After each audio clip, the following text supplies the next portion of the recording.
Hello, friends. I was never a avid reader, but when I got into Indian Forest Service and got posted in a remote place like Chaibasa on Sundays and holidays, and in the evening there was nothing much to do, and that led me to the habit of reading. Besides that, one more thing happened. When you are studying, generally we stay at home with our parents, and all the decisions are taken by the parents. But being in forest service at a senior post, many situations came when I realized that it was a difficult task to take a decision, to assess the pros and cons of the decision. Many times I got swayed away by the situation. I was working very hard, very sincerely, but I realized that my progress is not commensurate to that. I was not feeling satisfied and happy. So I searched the literature in this regard and I found a book. This is the book, Seven Habits of Highly Effective People. I read the book and I found it quite interesting and practical because it was very relevant to the problems which I was facing. I read it again, and after some time, as usual, it happens with us, we go back to our old habits. So I read it again, third time. I got a fancy for this book, gave many lectures on that book, and even after retirement, I gave few motivational lectures and they were based on these seven habits. But there was one problem with this book. This book is 350 odd pages, and a non-fiction 350 odd pages, it's a difficult reading. So I thought of simplifying the book. Before we embark upon the seven habits which Stephen Covey has talked in his book, it is important to understand few principles which are the basic fundamental principles to apply these habits. The first principle is living by character ethics or personality ethics. Characteristics are some of the principles, some of the values true in any culture. It is true 200 years back and even today, or even more such time. The integrity, humility, honesty, simplicity, trustworthiness, these are some of the values which are ever true. And personality ethics are some of the things called public image, your attitude, your courteous behavior.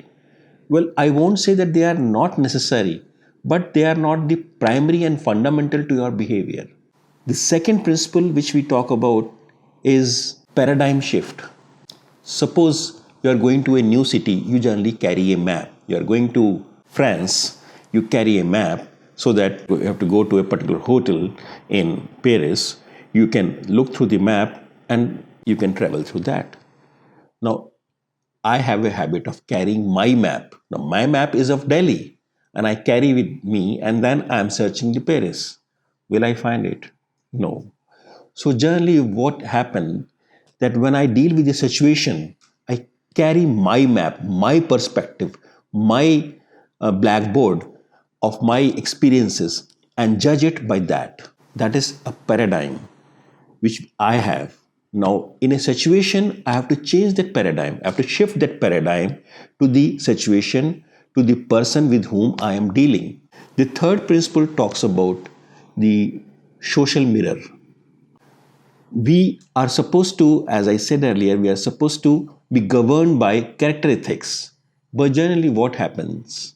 That we are governed by what the society says. The society says that we have to behave like this, we have to dress like this, our children should be like that. Or you can understand it like this. Suppose we go to a circus exhibition and there we find mirrors which are concave. In that mirror, when you see yourself, sometimes you will see funny images of yourself, a fat person or a very lean or thin person. That is society. The society tells you to be like that.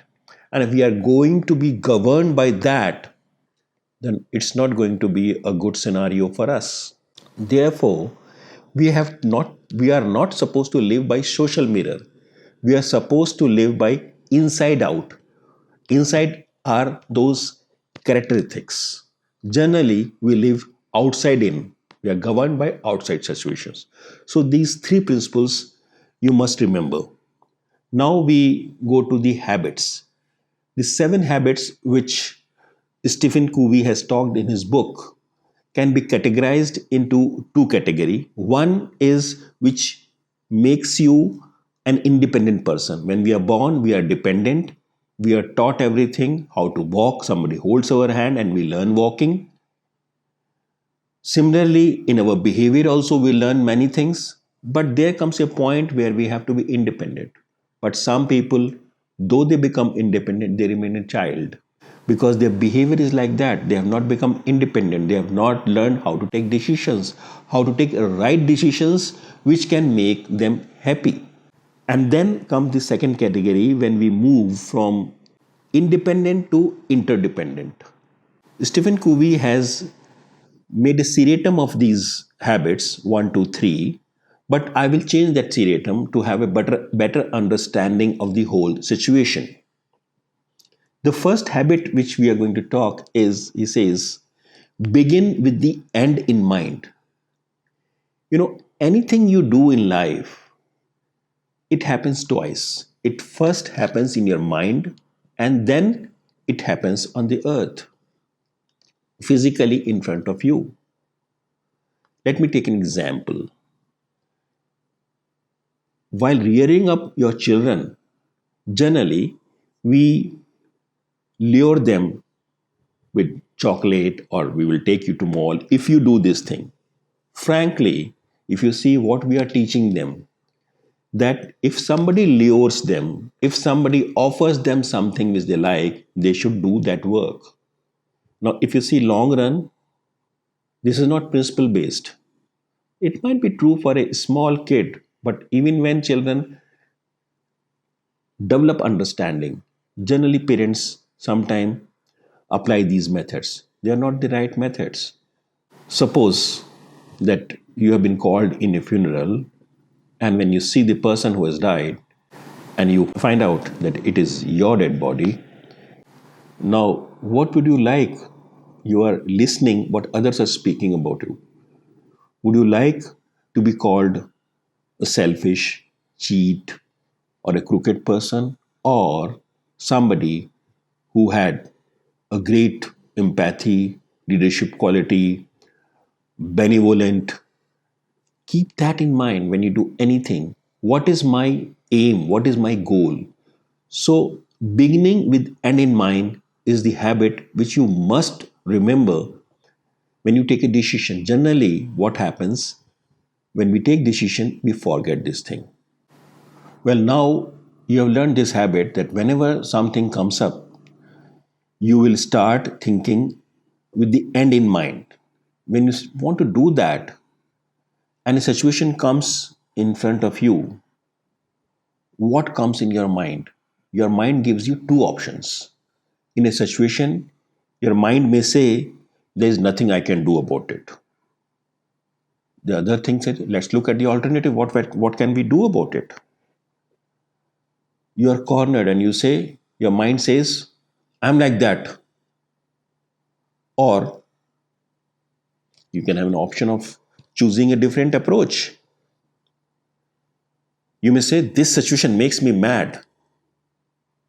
Or your mind may say, I'll control my feelings. Let me see what I can do.